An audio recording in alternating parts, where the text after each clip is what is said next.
Oke Ibu, selamat siang Ibu. Apa kabar Ibu? Alhamdulillah. Ibu Dika Ibu. Iya, Ya, kita mungkin masih jarang ya Bu jumpa ya Ibu ya.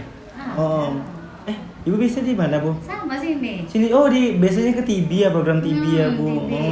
Oke.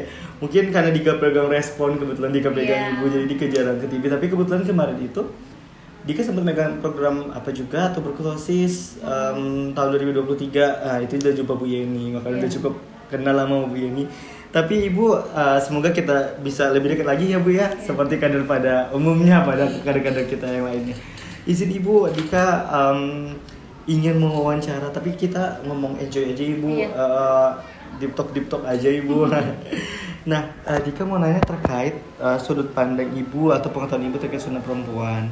Nah, akan tetapi di awal Dika izin Ibu untuk meminta Ibu mengisi form consent Ibu terkait izin kita akan ada foto nanti Ibu, mungkin ada tim kita akan masuk ke dalam dan juga Dika izin merecord pembicaraan kita dari awal hingga akhir. Ibu bersedia Ibu? Oke. Untuk informasi dan berita ataupun apapun yang kita dapat saat ini itu tidak akan sampai dipublikasi secara luas Ibu, itu akan cukup di kita aja Ibu. Dan semua data ini akan dirangkum, jadi kita akan memberikan intinya saja untuk diberikan kepada instansi atau pemangku terkait, dan juga hal ini bisa dijadikan penelitian. Jadi kita sebenarnya tujuan utamanya adalah melakukan penelitian Ibu, dan penelitian itu harapannya sih bisa menjadi patokan Ibu. Seperti itu Ibu. Boleh izin diisi Ibu? Iya. Nama, ya. Nama, usia dan alamat dan tanda tangannya Ibu ya.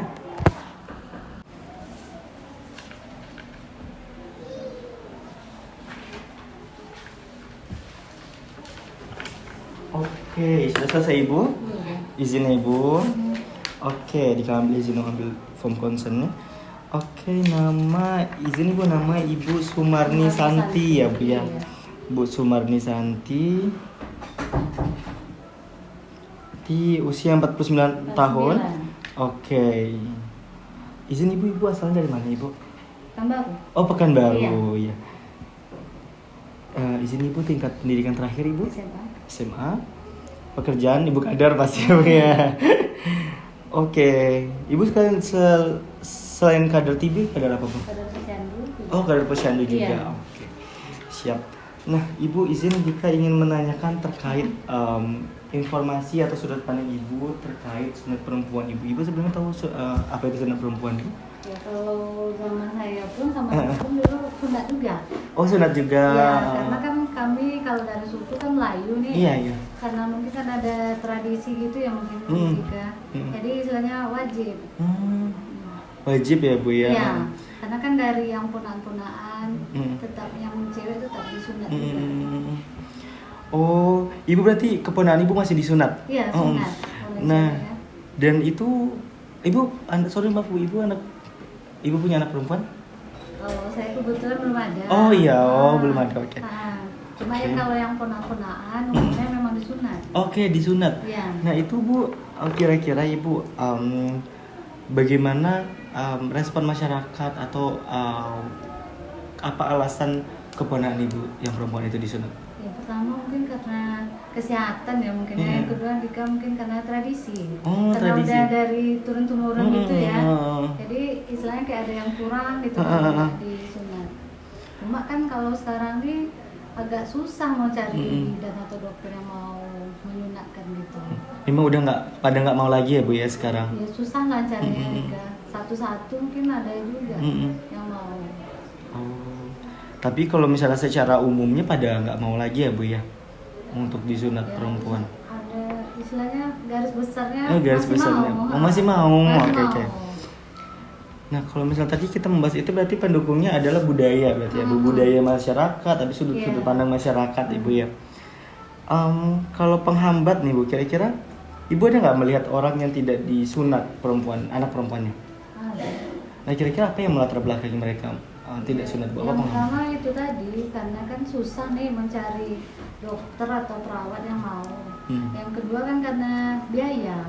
Oh. Itu kan bayar. Oh iya iya. Karena kan mungkin itulah yang Ibu tahu. Oke, berarti faktor ekonomi juga ya Ibu Faktor ya. ekonomi. Dan berarti terus sekarang sudah mulai open bahwa dokter dan juga bidan banyak yang nggak mau lagi nih Iya, Bu terkait nggak tahu alasannya kenapa gitu oh, iya. kan. Terkait sunat perempuan pada nggak mau lagi sekarang ya Bu ya. Susah ya. Susah. Oke. Nah kira-kira itu Bu biasanya kalau misalnya keponakan Ibu kemarin itu di mana Bu sunat perempuannya? Sunatnya di dekat rumah juga. Bidan kah? Bidan, di bidan. Bu bukan praktek dokter mandiri, bidan berarti ya Bu? Bidan. Oke. Bidan di mana dia melahirkan gitulah. Oke. Dan menurut Ibu selain di situ di bidan di mana aja biasanya Bu? Ya paling yang saya tahu ya di bidan. Di bidan aja. ya Ibu ya. Nah, apakah Ibu pernah atau maksudnya keponakan Ibu pernah mendapatkan perlindungan terkait sunat perempuan baik pra dan juga pasca, maksudnya sebelum dan sesudah sunat ada nggak perlindungannya Bu? Ya, ada kayaknya. Nggak ada ya Bu Nggak ya. ada. Ibu pernah menanyakan Ibu perlindungan yang diberikan? Nggak pernah. Nggak pernah ya? Karena yang setahu ibu nggak pernah ada masalah gitu. Karena memang udah dari turun temurun tetap gitu aja ya Bu ya. Karena kan ibu sendiri pun sunat. Iya benar. benar. Ya, kan? Berarti tidak pernah mendengarkan hal Iya, itu ya Bu ya. Dan juga ternyata memang dari segi budaya itu sangat mempengaruhi ya Bu ya. Nah Ibu bagaimana nih Bu respon tetangga keponakan Ibu? Berarti keponakan adiknya Ibu? Ya. Iya. Oh. Dia sepupu. Gimana respon masyarakat orang terdekat atau tetangga adik sepupunya Ibu ini terhadap beliau yang mau menyunatkan anak ini? Anak perempuan. Kalau responnya biasa aja. Biasa aja ya Bu ya? Biasa aja. Berarti masyarakat itu seperti ya sudah lah gitu. Kayak kamu, aku gitu. Ibaratnya kalau mau silahkan, kalau enggak ya enggak apa-apa. Udah gitu aja. Berarti kayak ya udah hidup masing-masing kayak gitu ya iya. Bu ya, terus masing-masing Karena seperti kan itu. kalau yang perempuan nih nggak terlalu apa ya, nggak terlalu berisiko lah mungkin yang menurut orang ini ya. Iya. Nah, tapi itu tadi lah mungkin kan ada kebiasaan itu, tradisi kita ya kan. Yang melatar belakangi kenapa sunat perempuan masih populer seperti itu ya Bu ya. Bagaimana dengan tadi dukungan dan juga tantangan sebenarnya masyarakat kayak sudah lah gitu ya Bu ya, tidak ada terlalu ikut serta, maksudnya tidak terlalu mengusik, sebenarnya tidak masalah kalau misalnya Mau sunat iya mau ayo, sunat. kalau enggak ya nggak apa-apa. Oke. Nah, Ibu pernah nggak melihat kayak budaya atau orang adat atau tokoh agama atau sepuh yang ikut berpartisipasi dalam pengurangan pelaksanaan sunat perempuan ini? Nggak ada kayaknya sekarang. Nggak pernah Ibu melihat Bu? Nggak pernah lihat, nggak pernah dengar. Ibu sudah berapa lama Bu kader? Kalau TB ya udah 3 tahun. Kalau posyandu kayaknya udah lebih 10 tahun. Wih lama banget ya Bu ya. Berarti sama Bu Yeni sama-sama senior ya Bu ya. Oke kita lanjut Bu. Ibu pernah mendengar dukun kampung yang melakukan sunat perempuan Ibu? Pernah. Apakah Ibu pernah dengar cerita atau melihat secara langsung? Kalau secara langsung enggak, tapi kalau mendengar pernah. Apa yang mereka lakukan? Apa yang panduan apa yang mereka gunakan Ibu dalam penyunapan? Yang bedanya itu. Iya Bu, dukun Dukun kampung. kampung itu ya. Kurang tahu juga ya Dika. Tahu-tahu nanti anak kami udah sunat loh di bidang itu tadi. Dukun beranak Iya, lah dukun namanya, beranak, kan. bener. Gitu aja. Karena kan Bu kalau di Indonesia ini kan lebih banyak yang laki-laki ya Bu ya, karena kita lebih berfokus ke kalau di segi agama laki-laki wajib disunat gitu. Berarti memang tidak pernah mendengar apapun ya Ibu ya terkait sunat perempuan ini. Habis itu kayak apa yang prosedur yang digunakan oleh dukun beranak itu belum. Efek dari yang dia habis sunat itu pun kayak nggak ada masalah. Oke. Berarti belum pernah dengar metode apapun ya Bu ya dari dukun itu ya Bu ya. Iya. Bagaimana dengan puskesmas Ibu? Apakah Ibu pernah mendengar puskesmas, DP3, BKKBN, Dinas Kesehatan pernah melakukan promosi terkait sunat perempuan ini Bu? Nggak ada, sejauh ibu jadi kader posyandu nggak pernah. Nggak pernah ya Bu, berarti masih kurang fokus di sini ya Ibu ya terkait pembahasan ini. Kalau dari sudut pandang ibu gimana ibu terkait sunat perempuan ini? Ibu masih setuju atau tidak ibu? Kalau saya itu tadi lah kayak karena ada tradisi tadi, setuju lah. Berarti kan kalau orang-orang tua kita yang dulu kalau sesuatu yang nggak bagus pasti nggak dikerjakan.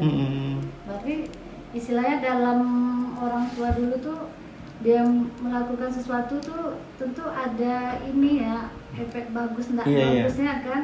Makanya kita yang sebagai anaknya atau pewarisnya ya harus. Oke, siap. Menurut ibu ya bu, kita sangat terbuka ibu untuk sudut pandang. Jadi kalau ibu merasa itu ibu setuju ya tidak apa-apa gitu. Dan apabila ibu mengatakan tidak setuju juga tidak apa-apa gitu. Jadi itu perspektif masing-masing. Karena itu kalau menurut ibu ya Dika, memang wajib karena itu tadi kan ada tradisi. Oke, siap ibu. Bagaimana kan ibu ini kan kader nih bu. Bagaimana peran ibu terhadap upaya dalam pengurangan pelaksanaan sunat pada anak perempuan ini bu sebagai kader? Karena pertama tidak ada program ya dari puskesmas kan. Kalau kita kan kalau misalnya ada program dari puskesmas nih kayak imunisasi, tentu kita harus bantu. Cuma kalau ini kan sejauh ibu jadi kader tidak pernah mendengar atau dihalo-halo mengenai sunat tuh tidak ada. Karena pun di puskesmas tidak pernah dengar ada sunat gitu. Nggak pernah. Oke. Berarti memang tidak pernah mendengar sosialisasi apapun dari mengenai sunat. Oke bu. Dan juga ibu juga bingung nih kayak mana dukungan yang diberikan seperti itu ya bu. Atau ibu pernah mencoba dukungan kayak memberikan sosialisasi ibu semacamnya? Enggak pernah ibu. Baik formal dan non formal belum pernah bu. Oke. Berarti kalau misalnya puskesmas atau ranah kesehatan lainnya memang ada program, ibu memang bersedia nih bu membantu, mendukung atau menyebarkan nih bu terkait informasi ini gitu ya bu ya. Tentu kan kita kalau misalnya ada program dari puskesmas, biasanya kan kita dibimbing tuh Dika ini ada baiknya, ada buruknya, atau gunanya untuk apa. Ya mau tak mau kita harus mendukung. Berarti siap tugas ya ibu ya, siap tugas insyaallah. Oke, dari menurut ibu kalau misalnya puskesmas atau misalnya ibu lah nih bu sebagai kader ibu memberikan sosialisasi misalnya nih bu upaya ibu untuk mencoba menanggulangi pengurangan sunat perempuan ini. Kira-kira kalau dari segi keberhasilan menurut ibu 1 sampai 10 berapa bu? 1 sampai 10 kayaknya 7 bisa lah. 7 ya bu, berarti berhasil seharusnya ibu dalam meningkatkan. Apa yang bikin ibu percaya diri mengatakan itu berhasil? Karena kan kalau yang saya tahu ibu, kalau yang di lingkungan kami kan itu banyak orang-orang lama tuh. Orang-orang lama maksudnya itu memang istilahnya paham lah gitu. Desa itu karena kan orang ini kan biasanya tahu nih baik atau buruknya. Kalau kami kader, biasanya kita nih kalau misalnya di posyandu, kalau seandainya ini memang programnya ya kan Dika, kita kan biasanya mengumpulkan nih, kita ngadakan penjuluhan. Kalau seandainya ibu-ibu nih nggak paham, kan kita door to door tuh, atau nanti kan kita halu-halukan ada di grupnya gitu. Ya mudah-mudahan lah ibu-ibu ini mau mendengar ya bu ya. Mau mendengar. Karena kan kalau kita melihat ini jatuhnya akan berbeda sudut pandangnya dengan para sepuh ya bu ya. Karena kan kita menolak nih adanya wajib sunat perempuan karena kita berharap sunat perempuan sudah tidak ada lagi kayak gitu. Nah berarti tantangannya apa nih bu kira-kira bu? Tantangannya ya yang pertama dari sudut kesehatan kita kan nggak tahu nih kenapa anak-anak itu nggak boleh disunat. Kenapa yang cewek nggak boleh, kenapa yang cowok boleh? Kalau yang tadi kata ibu bilang, kalau orang tua dulu tentu kan dia tahu nih, oh berarti ini ada ibaratnya dari maaf ya Dika, dari alat kelamin perempuan nih ada sesuatu yang nggak bagus nih, ini kan harus dibuang. Atau di situ nanti kumpul kuman di situ. Jadi menurut ibu, saya wajib lah. Oke. Jadi kalau misalnya dari bentuk layanan yang dibutuhkan apa nih bu untuk pengurangan ya ibu, ini fokus kita ke pengurangan sunat perempuan. Pengurangannya ya? Biar kalau bisa sih lebih tidak ada lagi sunat perempuan karena dianggap pelecehan anak ya? Oh bukan bu, kalau misalnya kalau misalnya dari segi aturan internasional atau dari WHO bu, Badan Kesehatan Dunia itu mereka mengatakan bahwa ini adalah salah satu bentuk pelanggaran hak asasi manusia. Sehingga jadi karena kita memotong suatu hal yang seharusnya dimiliki oleh seorang wanita secara sepenuhnya. Kan ada yang dipotong gitu Iya. seperti itu Ibu. Tapi kenapa yang laki-laki enggak? Nah itu sebenarnya juga ya ada beberapa sudut pandang ya Ibu terkait hal itu. Jadi kita memang tujuan penelitian ini adalah untuk mendengarkan beberapa sudut pandang dan juga masukan dari beberapa instansi dan juga golongan gitu Bu, kayak agama. Dari segi agama tadi kita bawa interview juga ustadz kayak gitu, dari segi kader, tokoh masyarakat kita juga nanti RT, lurah yang kita interview seperti itu. Oke, selanjutnya adalah terkait peran kalangan usia muda nih Bu. Ibu pernah nggak mendengar atau melihat anak-anak mahasiswa yang melakukan sosialisasi terkait sunat perempuan ini? Sejauh ini yang mahasiswa datang palingan ya imunisasi, ASI eksklusif, pasca salin, dan itu aja. Lebih ke ibu hamil, ibu melahirkan kayak gitu ya Bu ya. Baduta itu, tapi kalau yang sunat memang belum pernah. Berarti memang sekarang sunat ini masih sangat tabu ya Bu, terkait sunat perempuan ini yang sebenarnya peraturannya masih mengambang dan belum terdengar secara luas seperti itu ya Bu ya. Sehingga kalau dari segi apa budaya jauh lebih menang karena karena kan Dika kayak inilah kita mencari baduta nih kan yang mau dibawa ke sini. Ada memang bulan depan nih Bu, mungkin karena terkait dari ekonomi tadi ya, uangnya belum ada. Ada anaknya udah sunat belum Kak, rencana bulan depan. Berarti kan memang ada niat orang nih mau sunat gitu. Karena kan itu tadi lah, di lingkungan kita tanya satu persatu ibu-ibu nih pada umumnya memang sunat. Tapi itu tadi istilahnya kayak sembunyi-sembunyi lah, karena kan tidak semua bidan sama dokter yang mau. Karena memang mungkin sudah ada kebijakan Ibu mungkin ya. Tapi mungkin masih belum tersosialisasi dengan baik mungkin seperti itu, sehingga masih banyak masyarakat yang masih sunat dan juga tabu sebenarnya seperti itu ya Bu. Iya. Oke, terkait dalam bentuk psikologis gimana Bu? Apakah ada bentuk layanan kesehatan psikologis Ibu yang tersedia untuk pengurangan pelaksanaan sunat pada perempuan ini Bu? Belum pernah mendengar Bu. Baik pasca maupun pra Ibu? Tidak ada. Sebelum dan sesudah belum pernah dengar.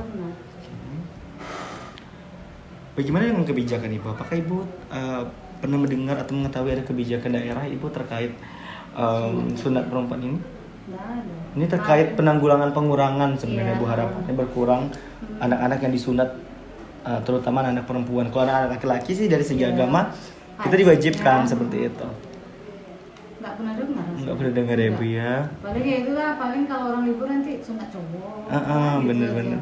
Itu kalau kita mengambil dari sudut pandang agama Muslim ya Ibu ya. Maksudnya kalau dari sudut pandang agama lain kan tidak bersifat wajib ya Ibu ya. Kalau dari segi agama kita sih laki-laki berarti wajib, kalau perempuan sunnah seperti itu. Tapi kalau misalnya dari segi agama lain, keduanya sama-sama bagi keinginan sendiri seperti itu ya Bu ya. Apakah dari hal ini Ibu sudah berpikir demikian, atau Ibu masih berpikir bahwa sunat perempuan itu bersifat wajib Ibu? Gimana ya Rika ya? Kalau sudut pandang Ibu ya, karena itu tadi, karena ada kebiasaan, ya enggak apa-apa. Enggak apa-apa disunat Ibu ya, oke. Siap Ibu, kita terima semua masukannya Ibu. Oke, terkait kebijakan tadi Ibu tidak pernah dengar ya Ibu ya.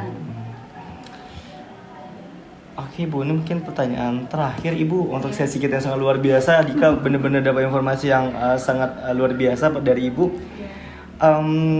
Masukan dan juga saran yang diberikan Ibu untuk agar pendidikan edukasi terkait sunat perempuan kepada masyarakat bisa terrealisasikan atau lebih luas gitu Bu, terkait pengurangan sunat perempuan ini apa nih Bu? Masukan yang ingin Ibu berikan? Ya, kalau seumpamanya memang sunat ini nggak ada manfaatnya ya Dika, kalau Ibu pengennya ada halo-halo lah. Pertama entah dari Dinkes atau dari PKBI atau enggak yang lebih dekatnya kan kami ke puskesmas nih. Jangan hanya pas di imunisasi aja atau di ASI eksklusif aja ada di halo-halo kan. Karena kan walaupun enggak di halo-halo kan ibu-ibu kan toh masih ada juga nih beberapa yang tetap sunat. Jadi kalau pengen Ibu ya itulah adalah wadah atau enggak kayak penyuluhan lah gitu ya, dikumpulkan warga istilahnya ya, kalau memang nggak boleh sunat, kenapa nggak boleh sunat? Ibaratnya kan ada buruknya lah nih. Iya. Efek dari sunat ini nggak boleh itu kenapa gitu ya, udah itu aja. Butuh alasan sebenarnya Ibu ya, Ya, butuh kebijakan yang konkret dan juga nyata ya sebenarnya. karena Ibu, ya. kan kalau yang namanya masyarakat tuh kan gitu Dika, sesuatu yang dilarang tuh tentu nggak bagus. Kenapa alasannya nggak boleh? Benar. Sedangkan kayak imunisasi aja kita kan udah tahu nih guna imunisasi apa, tetap juga ibu-ibu tuh tak mau imunisasi. Karena apa? Karena menengok dari HP, dari TikTok, ini padahal bukan semuanya lah ya kan, adalah salah satu. Karena kan anak-anak ini tergantung pada imun masing-masing nih. Bisa jadi pas waktu dia imunisasi itu imunnya lagi tidak bagus. Makanya kan ibu-ibu ini sama anaknya demam. Iya. Sama lah kalau misalnya seandainya ini tidak boleh, ya kalau pengennya ibu itulah adalah halo-halo yang gitu. Kenapa nggak boleh? Oke, siap Ibu. Nanti semua masukan dan juga saran Ibu kita akan bantu buat dalam sebuah penelitian, dan harapannya penelitian itu bisa menjadi pedoman dari beberapa pemangku kebijakan dan juga kementerian seperti Ibu ya. Harapannya sih bukan hanya untuk Indonesia tapi untuk dunia sebenarnya Ibu. Nah, terakhir nih Ibu, media atau platform yang bagus nih Bu untuk melakukan sosialisasi itu apa nih Bu? Ya medsos lah kalau sekarang ini kan. Kalau kayak Ibu kan, Ibu Kadar ini kan ada nih grup kita nih, grup ibu-ibu balita nih. Biasanya kalau ada sesuatu dari puskesmas itu langsung share ke grup gitu. Jadi ibu-ibu nih langsung mana yang respon juga. Tapi ada lah memang istilahnya umpan baliknya ada dari ibu-ibu nih biasa kayak gitu. Oke, siap Ibu. Entah nanti seperti medianya kayak ada video gitu kan. Jadi kan kalau video atau gambar kan ibu-ibu ini kan lebih cepat nangkap nih. Iya benar. Kalau misalnya cuma tulisan-tulisan kan ibu-ibu ini malas. Dari atas sampai ke bawah tulisan kan malas bacanya. Tapi kalau misalnya pesannya bergambar atau video, kan ibu-ibu ini ada sedikit keponya nih. Kalau nulis kan, kalau bacaan itu kan itu tadi malas banget. Siap Ibu, nanti semua masukan yang Ibu berikan termasuk platform dan lainnya kita akan bantu rangkum Ibu. Dan harapannya ini semua bisa menjadi pedoman bersama seperti itu. Mungkin sekian interview kita pada siang hari ini Ibu. Terima kasih banyak atas waktu yang telah diberikan Ibu. Terima kasih. Iya, sama-sama Ibu, dan kalau memang butuh apa nanti di posyandu kami boleh. Oke, siap Ibu. Nanti mau ngisi nanti ya penyuluhan mengenai kitan ini boleh. Siap Ibu. Tinggal telepon aja. Oke, siap. Ibu boleh sama Bu ini. Oke, siap Ibu, dengan senang hati kita akan melaksanakan kegiatan tersebut apabila nanti memang ada arahan dari atasan kita seperti itu Ibu. Terima kasih banyak Ibu. Dan maaf mengganggu waktunya Ibu. Ya Ibu, mari Ibu.